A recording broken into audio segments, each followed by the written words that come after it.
মিয়ানমারে গোলাগুলির জেরে নৌ যোগাযোগ বন্ধ থাকায় সেন্ট মার্টিনে পণ্য সংকট, বিকল্প পথে খাদ্য পাঠানোর আশ্বাস। বগুড়ায় আইএফআইসি ব্যাংকের উপশাখার সিন্দুক ভেঙে চুরি, খোয়া গেছে 29.5 লাখ টাকা। দেশের বিভিন্ন স্থানে এখনও জমেনি গরুর হাট, দাম নিয়ে ক্রেতা বিক্রেতার পাল্টাপাল্টি অভিযোগ।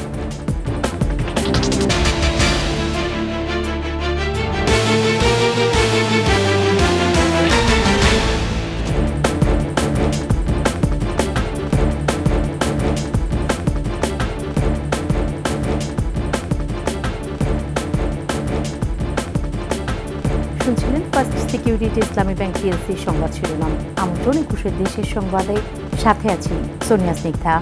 দর্শক, 21 টেলিভিশনের সংবাদ একই সাথে সরাসরি দেখতে পাবেন আমাদের ফেসবুক পেজ www.facebook.com/2124 অনলাইনে। মিয়ানমার থেকে ছোড়া গুলিবর্ষণের জেরে টেকনাফের সাথে সেন্ট মার্টিন নৌ রুটে 8 দিন ধরে বন্ধ ট্রলার চলাচল।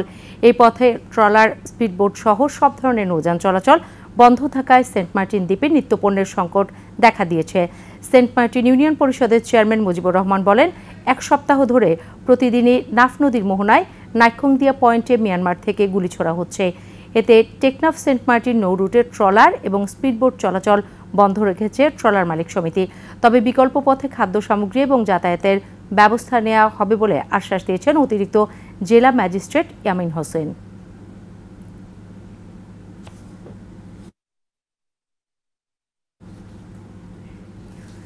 বগুড়ায় আইএফআইসি ব্যাংকের একটি উপশাখার সিন্দুক ভেঙে 29,40,618 টাকা চুরি হয়েছে। বুধবার রাতের কোনো এক সময় শহরতলির মাটিডালি বিমান মোড়ের উপশাখায় চুরির ঘটনা ঘটে। ব্যাংক কর্তৃপক্ষ জানায়, মূল ফটকে সার্ভার ডাউনের কারণে কার্যক্রম সাময়িকভাবে বন্ধ বলে পোস্টার লাগানো ছিল। পুলিশ জানায়, ব্যাংকের কার্যক্রম শেষ করে সিন্দুকে 29,40,618 টাকা রেখে যায় কর্মকর্তারা। সকালে ব্যাংকে এসে সিন্দুকটি ভাঙা অবস্থায় দেখতে পান কর্মচারীরা। পরে তারা পুলিশে খবর দেন। চুরির সাথে জড়িতদের শনাক্তের কাজ শুরু হয়েছে বলে জানিয়েছে পুলিশ।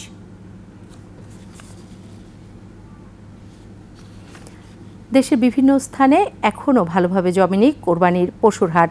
বিক্রেতারা বলছেন, হাটে পর্যাপ্ত পশু থাকলেও ক্রেতা কম, দাম নিয়েও রয়েছে ক্রেতা বিক্রেতার পাল্টাপাল্টি অভিযোগ। প্রতিনিধিদের সহায়তায় আরও জানাচ্ছেন খুরশিদ আলম মুকুল। সীমান্তবর্তী জেলা লালমনিরহাটে এবার বসেছে 22টি পশুর হাট। উঠেছে ছোট বড় সব আকারের গরু। খামারিদের অভিযোগ, হাটে ক্রেতা কম, বেশিরভাগ ক্রেতাই দাম যাচাই করছেন। ক্রেতারা বলছেন, গতবারের তুলনায় এবার পশুর দাম অনেক বেশি। যে তুলনায় প্রতি বছর বেচা বিক্রি হয় সে তুলনায় এবার বেচা বিক্রি পশু লালন পালনে খরচের তুলনায় দাম না পেলে লোকসানের শঙ্কাও খামারিদের। এখন দাম বেশি, মালের দাম বেশি, হাটের নিরাপত্তা নিশ্চিতে ব্যবস্থা নিয়েছে জেলা প্রশাসন। মোবাইল টিম রয়েছেন, ভোক্তা অধিকার রয়েছেন, তারপরে যারা বাজার তদারকি করেন সেই গ্রুপ রয়েছেন, সবারই তদারকি চলছে। মেহেরপুরে জমজমাট জেলার সবচেয়ে বড় ঐতিহ্যবাহী গাংনীর বামন্দি পশুর হাট। সপ্তাহে 2 দিন চলে এ হাট। বিক্রেতারা বলছেন, ঈদ ঘনিয়ে আসায় বিক্রি ভালোই হচ্ছে, তবে দাম নিয়ে অভিযোগ রয়েছে ক্রেতাদের। অন্যান্য বছরের থেকে এবছরে 10-15,000 টাকা বা 20,000 টাকা গরুর দাম বেশি। বাইরের গরু যদি না ঢোকে তাই তো আমরা বেশি কিনে বাড়ি আসছি। দাম আমরা সেরকম তুলনামূলক ভালো পাইছিনি। ক্রেতা বিক্রেতার হাক ডাকে মুখর রাজশাহীর পশুর হাটগুলো। সিটি হাটে উঠেছে বিভিন্ন আকারের গরু। এখানেও দাম নিয়ে রয়েছে মিশ্র প্রতিক্রিয়া। এমন মানে দাম চাচ্ছে যে বলার সাহস নাই। যেই গরুর দাম আপনার 1 লাখ, সেটার দাম চাচ্ছে 2.5 লাখ। মোটামুটি রাজশাহীর বাজার হিসেবে বেশ ভালোই আছে, সহজলভ্য। বড় গরুর পাটি কম, ছোট গরু হলে টপ করে বিক্রি হয়ে যেত। চাইছি হলো 3 লাখ, এখন দেখা যাক কততে বিক্রি হয়। ঈদের দিন ঘনিয়ে আসার সাথে সাথে হাট জমবে বলে প্রত্যাশা ক্রেতা বিক্রেতার। খুরশিদ আলম মুকুল, 21 টেলিভিশন। ঈদযাত্রায় সড়ক মহাসড়কে গাড়ি ও যাত্রীদের চাপ বাড়লেও যানজট। নির্বিঘ্নে বাড়ি ফিরছেন মানুষ। গাজীপুরের ঢাকা টাঙ্গাইল মহাসড়ক ও ঢাকা ময়মনসিংহ মহাসড়কে সকাল থেকেই বাড়তে থাকে গাড়ির চাপ। তবে যানজট না থাকায় কোনো ভোগান্তি ছাড়াই স্বস্তিতে বাড়ি ফিরছেন ঈদে ঘরমুখ মানুষ। তবে রয়েছে অতিরিক্ত ভাড়া আদায়ের অভিযোগ। মহাসড়ক নির্বিঘ্ন রাখতে মোতায়েন রয়েছে অতিরিক্ত আইন শৃঙ্খলা রক্ষা বাহিনী। এদিকে ঢাকা টাঙ্গাইল বঙ্গবন্ধু সেতু মহাসড়কেও ঘরমুখ মানুষের ও যানবাহনের চাপ বেড়েছে। তবে গাড়ি চলছে স্বাভাবিক গতিতে। গোড়ার থেকে বঙ্গবন্ধু সেতু পর্যন্ত ৬৫ কিলোমিটার সড়কে মোতায়েন আছে ৭০০ পুলিশ সদস্য। এ মহাসড়ক ধরে চলে উত্তরবঙ্গের ১৬ জেলার ৯৮টি রুটের যানবাহন।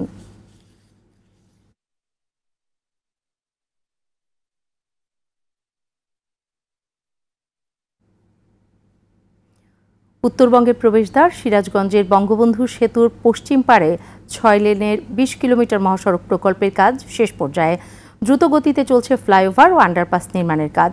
সব মিলে প্রকল্পের অগ্রগতি প্রায় ৮০%। ঠিকাদারি প্রতিষ্ঠান ও প্রশাসনের কর্মকর্তারা আশা করছেন ঈদুল আজহা উপলক্ষে ঘরে ফেরা মানুষের যাতায়াত এবার স্বস্তিদায়ক হবে। সিরাজগঞ্জ প্রতিনিধি স্বপন মির্জার রিপোর্ট, জানাচ্ছেন রহমান রনৌ। South Asian Sub Regional Economic Cooperation প্রকল্পের আওতায় এলেঙ্গা হাটিকুমরুল রংপুর ১৯০ কিলোমিটার ৬ লেন মহাসড়ক নির্মাণের কাজ চলছে। প্রকল্পে মোট ব্যয় ১১,৮৮১ কোটি টাকা। এর মধ্যে ৭৯৩ কোটি টাকায় বঙ্গবন্ধু সেতু পশ্চিম পাড় গোলচত্বর থেকে হাটিকুমরুল পর্যন্ত ১৯.৮ কিলোমিটার রাস্তা নির্মাণের কাজ ২০২২ সালের এপ্রিলে শেষ হওয়ার কথা ছিল। তবে নানা জটিলতায় ২ দফা মেয়াদ বেড়ে প্রকল্পটি এখন শেষ পর্যায়ে। এখন চলছে ঝাওয়েল ফ্লাইওভার ও সয়দাবাদে আন্ডারপাস নির্মাণ। এছাড়া উত্তর দক্ষিণাঞ্চলের ২২ জেলার অন্যতম গুরুত্বপূর্ণ মহাসড়কে যেন ঈদ যাত্রায় কোনো রকম ভোগান্তি না হয় সেজন্য অন্যান্য কাজও দ্রুত শেষ করার চেষ্টা চলছে বলে জানালেন ঠিকাদারি প্রতিষ্ঠানের কর্মকর্তারা। এ মাসের ১০ তারিখের মধ্যে সেগুলো সম্পন্ন হবে। তো আশা করছি বঙ্গবন্ধু সেতু থেকে হাটিকুমরুল পর্যন্ত এই অংশে কোনো জ্যাম ছাড়াই নির্বিঘ্নে আসন্ন ঈদুল আজহা উপলক্ষে ধর্মের মানুষ যাতায়াত করতে পারবেন। শুধুমাত্র ঝাওয়েল ব্রিজ অংশ যেটার কাজ চলমান রয়েছে সেটার ২ পাশ দিয়েই ইতিমধ্যে আমরা গাড়ি যাতায়াতের ব্যবস্থা করে দিয়েছি। রংপুর আসে পাবনা অঞ্চলে ৩টি মহাসড়ক হয়ে সিরাজগঞ্জের হাটিকুমরুল রোড বঙ্গবন্ধু সেতু পশ্চিম সংযোগ মহাসড়কে প্রতিদিন রাজধানীসহ সারা দেশে যাতায়াত করে ১৮ থেকে ১৯,০০০ বাস, ট্রাক সহ অন্যান্য যানবাহন। বর্তমানে এই মহাসড়ক ৬ লেনে সংযুক্তের কাজ শেষের দিকে। তাই এবারের ঈদ যাত্রা স্বস্তিদায়ক হবে বলে আশা করছেন পরিবহন চালকরা।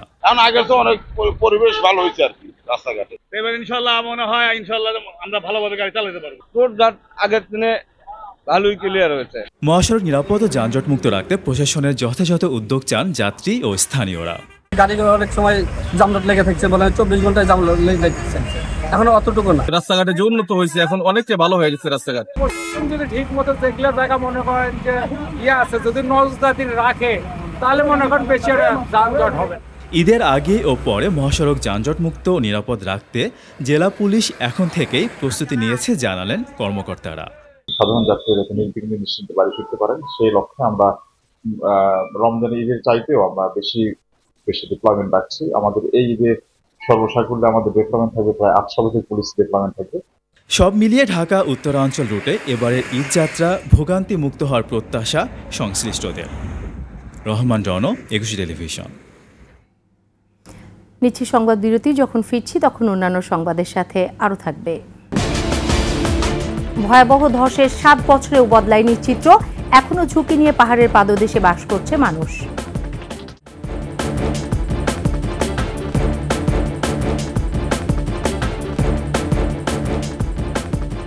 আবারও আমন্ত্রণ একুশের দেশের সংবাদে।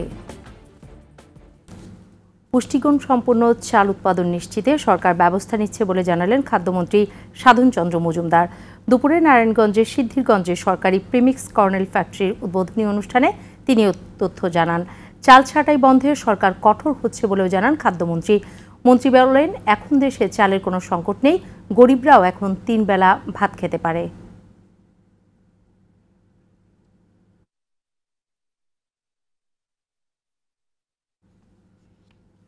ঝিনাইদহ ৪ আসনের সংসদ সদস্য আনোয়ারুল আজিম আনার হত্যার ঘটনায় আটক জেলা আওয়ামী লীগের সাধারণ সম্পাদক সাইদুল করিম মিন্টুর মুক্তির দাবিতে বিক্ষোভ মিছিল ও মানববন্ধন হয়েছে। শহরের পোস্ট অফিস মোড়ে জেলা দোকান মালিক সমিতি ও চেম্বার অফ কমার্স এবং পরিবেশক সমিতি এই কর্মসূচি পালন করে। ব্যানার ফেস্টুন নিয়ে ব্যবসায়ী, রাজনৈতিক নেতৃবৃন্দ সহ নানা শ্রেণী পেশার মানুষ কর্মসূচিতে অংশ নেয়। বক্তারা বলেন, এমপি আনার হত্যার ঘটনাকে ভিন্ন খাতে প্রবাহিত করার অংশ হিসেবে জেলা আওয়ামী লীগের সাধারণ সম্পাদক সাইদুল করিম মিন্টুকে ফাঁসানোর চেষ্টা হচ্ছে।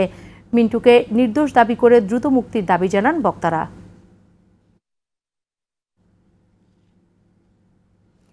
ধর্ষণ চেষ্টা ও হত্যা মামলায় রাঙামাটিতে একজনের মৃত্যুদণ্ড এবং পাবনায় কলেজ ছাত্র হত্যা মামলায় 3 জনের যাবজ্জীবন কারাদণ্ডাদেশ দিয়েছে আদালত। রাঙামাটির কাপ্তায়ে চন্দ্রঘোনার পূর্ব কোদালায় 3য় শ্রেণীর ছাত্রীকে ধর্ষণ চেষ্টা ও হত্যার অপরাধে আবাচিং মার্মা ওরফে বামংকে অর্থদণ্ড সহ মৃত্যুদণ্ডের আদেশ দিয়েছেন নারী ও শিশু নির্যাতন দমন ট্রাইব্যুনালের বিচারক AEM ইসমাইল হোসেন। 2019 সালের 2 ফেব্রুয়ারি প্রাইভেট পড়তে যাওয়ার সময় শিশুটিকে ধর্ষণে ব্যর্থ হয়ে হত্যা করা হয়। এদিকে পাবনার আমিনপুরে কলেজ ছাত্র আব্দুল গাফফার মাসুম হত্যা মামলায় 3 জনকে যাবজ্জীবন ও 25,000 টাকা অনাদায়ে আরও 1 বছরের কারাদণ্ড দেন জেলা ও দায়রা জজ আদালতের বিচারক আহসান তারেক। সরবরাহ বাড়ায় সপ্তাহের ব্যবধানে দিনাজপুরের হিলিতে শুকনা মরিচের দাম কমেছে কেজিতে 40 টাকা।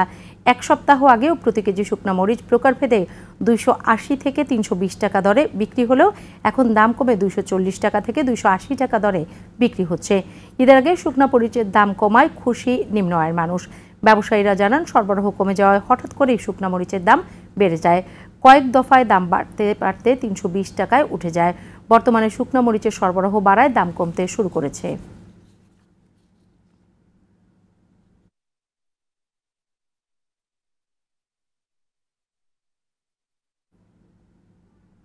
এবার চট্টগ্রামের সংবাদ।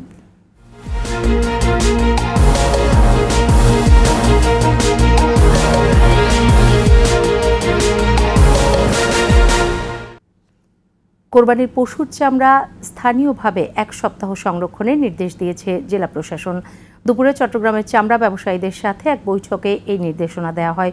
বৈঠকে জেলা প্রশাসনের পক্ষ থেকে বলা হয়, কোরবানির পশুর চামড়া যাতে নষ্ট না হয় সেজন্য সবাইকে সজাগ থাকতে হবে।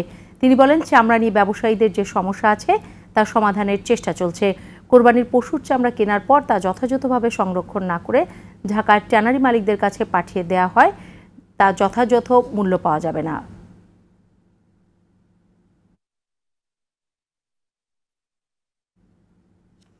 টানা 12 দিন বন্ধ থাকার পর চট্টগ্রাম থেকে কক্সবাজার রুটে আবার শুরু হয়েছে বিশেষ ট্রেন সার্ভিস। সকাল 7টায় চট্টগ্রাম থেকে ট্রেনটি যাত্রা করে 10টা 20 মিনিটে কক্সবাজার রেল স্টেশনে পৌঁছায়। ট্রেনটি আবার সন্ধ্যা 7টায় চট্টগ্রামের উদ্দেশ্যে ছেড়ে যাওয়ার কথা রয়েছে। ঈদ উপলক্ষে বিশেষ ট্রেনটি চালু করা হয়েছে বলে জানিয়েছে রেল কর্তৃপক্ষ। ট্রেনটি চলবে আগামী 24 জুন পর্যন্ত। যাত্রাপথে ট্রেনটি চট্টগ্রামের 16 শহর জালানিহাট, পটিয়া, দোহাজারী, সাতকানিয়া, চকরিয়া, ডুলাহাজরা ও রামু স্টেশনে বিরতি নেবে। ট্রেনের 10টি বগিতে 438টি আসন রয়েছে। 8 এপ্রিল চট্টগ্রাম কক্সবাজার রুটে বিশেষ ট্রেনটি চালু করে রেল কর্তৃপক্ষ। জলবায়ু পরিবর্তনের কারণে বিশ্বব্যাপী যে বৈরী আবহাওয়া তৈরি হয়েছে, বাংলাদেশ তার থেকে বিচ্ছিন্ন নয়।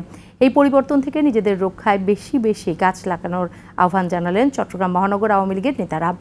নগরীর থিয়েটার ইনস্টিটিউট মিলনায়তনে চট্টগ্রাম মহানগর আওয়ামী লীগের আয়োজনে জাতীয় বৃক্ষরোপণ অভিযানের অংশ হিসেবে চারা বিতরণ করা হয়।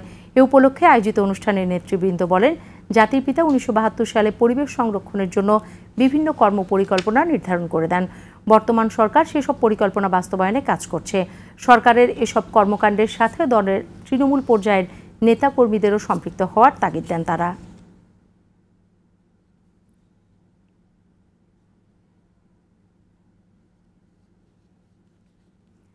আইন অমান্য সহ অনিয়মের অভিযোগে চট্টগ্রামের পটিয়ায় একটি ইটভাটা গুড়িয়ে দিয়েছে পরিবেশ অধিদপ্তর। উপজেলার হাবিলাস দ্বীপ ইউনিয়নের হুলাইন পাচুরিয়া এলাকায় ARH ব্রিকফিল্ডে এই অভিযান চালানো হয়। অবৈধভাবে স্থাপিত ইটভাটার চিমনি ধ্বংস করা হয়। পরিবেশ অধিদপ্তর ও চট্টগ্রাম জেলা প্রশাসন যৌথভাবে এই অভিযান চালায়। এর আগে আরও 2 বার ওই ইটভাটাটিতে অভিযান চালিয়ে জরিমানা এবং সতর্ক করা হয়েছিল। শিক্ষা প্রতিষ্ঠানের পাশে লোকালয় এবং কৃষি জমি নষ্ট করে গাছ পোড়ানোর অভিযোগে অভিযান চালানো হয় বলে জানিয়েছে পরিবেশ অধিদপ্তর। পরে ভাটাটি সিলগালা করে দেওয়া হয় বলে জানিয়েছে জেলা প্রশাসন।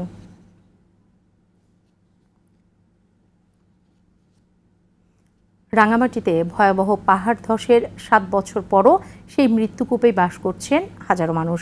2017 সালের 13 জুনের ওই মর্মান্তিক দুর্যোগে মাটি চাপা পড়ে 5 সেনা সদস্য সহ 120 জনের মৃত্যু হয়। স্বজন হারানোর ক্ষতচিহ্ন বয়ে বেড়ানো মানুষেরা বলছেন, প্রশাসন পুনর্বাসন না করায় ঝুঁকি নিয়েই থাকতে হচ্ছে পাহাড়ের পাদদেশে। রাঙামাটি প্রতিনিধি সত্রং চাকমার রিপোর্ট, জানাচ্ছেন রত্না জামান। প্রবল বৃষ্টিতে ভয়াবহ সেই পাহাড় ধস, মাটি চাপা পড়ে মৃত্যুর মিছিল। 120 জনের প্রাণহানি সহ এত ক্ষয়ক্ষতির 7 বছর পেরিয়ে গেলেও ঝুঁকিতে থাকা লোকজনকে আজও পুনর্বাসন করা হয়নি। বরং পাহাড়ের পাদদেশে ভাজে ভাজে নিত্য নতুন ঘরবাড়ি গড়ে মৃত্যুকূপে ঝুঁকিপূর্ণ বসবাস। প্রতি বছর বর্ষা মৌসুম এলেই এখানকার বাসিন্দাদের নিরাপদ আশ্রয়কেন্দ্রে যেতে মাইকিং ও স্থাপনা নির্মাণে নিষেধাজ্ঞা দেয় জেলা প্রশাসন, কিন্তু এ নিষেধাজ্ঞা মানছেন না তারা। রাঙামাটি পৌরসভার শিমুলতলী, রূপনগর, সিলেটপাড়া সহ অন্তত 29টি স্থানকে পাহাড় ধসের জন্য ঝুঁকিপূর্ণ চিহ্নিত করেছে প্রশাসন। নানিয়ারচর, কাউখালী সহ কয়েকটি উপজেলার পাহাড়েও ঝুঁকিপূর্ণ বসবাস আরও 15,000-এর বেশি পরিবারের। 2017 সালের পর থেকে আমরা এখন নিজেরা একটু সেফটি থাকি, আশ্রয় কেন্দ্রে যাই, সতর্ক থাকি। আমরা যে পাহাড়ের আনাচা কানাচে আসি, আমরা একটু ভয় লাগে। যেখানে দেখছেন হয়তো আকাশের পরিস্থিতি খারাপ হয়, তখন আমরা একটা নিরাপদ স্থানে চলে যাই। বেশি বৃষ্টি কাটলা হলে সব চলে যায় বিএম কলেজে, ওখানে যাই থাকি, স্থান নেই আর কি। আবার বৃষ্টির সুযোগ আমরা বাচ্চা কাচ্চা নিয়ে আবার আসি। প্রাকৃতিক দুর্যোগকালে ঝুঁকিপূর্ণ বসবাসকারীদের নিরাপদ স্থানে আশ্রয় নেওয়া এবং পাহাড়ের পাদদেশে বাড়িঘর নির্মাণে প্রশাসনের নিষেধাজ্ঞা মেনে চলার পাশাপাশি প্রয়োজন সচেতনতাও। আমরা কোনো অভিযোগ পাই যে নতুন করে বসবাস করছে, তাহলে আমরা তাদের বিরুদ্ধে আইনগত ব্যবস্থা নিব। এবং যারা পাহাড়ের মালিক, তারা যদি কাউকে কীভাবে আশ্রয় দেয় বা ঘর নির্মাণ করে কাউকে থাকতে দেয়, তাহলে আমরা সে বিষয়ে আইনগত ব্যবস্থা নিব। পাহাড় ধসের মৃত্যু ঝুঁকি এড়াতে নিরাপদ পুনর্বাসন চান এখানকার বাসিন্দারা। রত্না সামান, 21 টেলিভিশন। শেষ করছি 21 দেশের সংবাদ। যাবার আগে ফার্স্ট সিকিউরিটি ইসলামী ব্যাংক পিএলসি সংবাদ শিরোনামগুলো আরও একবার। মিয়ানমারে গোলাগুলির জেরে নৌযোগাযোগ বন্ধ থাকায় সেন্ট মার্টিনে পণ্য সংকট, বিকল্প পথে খাদ্য পাঠানোর আশ্বাস। বগুড়ায় আইএফআইসি ব্যাংকের উপশাখার সিন্দুক ভেঙে চুরি, খোয়া গেছে 29.5 লাখ টাকা। দেশের বিভিন্ন স্থানে এখনো জমেনি গরুর হাট, দাম নিয়ে ক্রেতা বিক্রেতার পাল্টাপাল্টি অভিযোগ।